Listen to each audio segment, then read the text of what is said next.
I would like to conclude by making a small reference to something that Prabhakaran said in his very first interview, which, as you mentioned, was to me in 1984, almost a quarter of a century ago. And I asked him a question. It was the very first interview, so of course I had a whole lot of questions to ask about Jayawardene, about the conflict, about history, about the armed struggle, about the democratic struggle, so on and so forth. All kinds of questions were asked. And then I asked him one question, the answer to which I still remember a quarter of a century later. I have interviewed a whole number of presidents and prime ministers. I don't remember a single thing that any one of them said. But this is one thing that I cannot forget. And to think, before I tell you what it is, just to think that Prabhakaran was only 29 years old when he said this.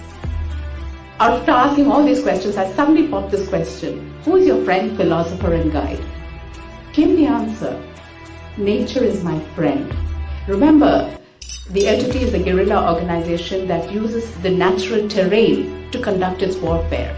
So the natural terrain is your best ally when it comes to running away from the forces, is your best ally when it comes to surprise, ambush, taking on your enemy.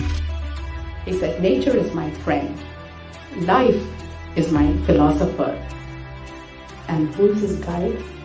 History is my guide.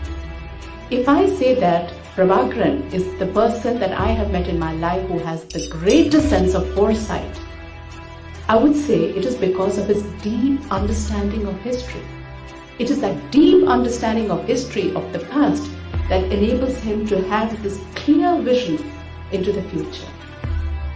And so I would like to conclude by saying that may history be the guide to take the Tamils of Sri Lanka to their rightful destiny so that they can live in peace, in freedom, in dignity, and above all, in honor.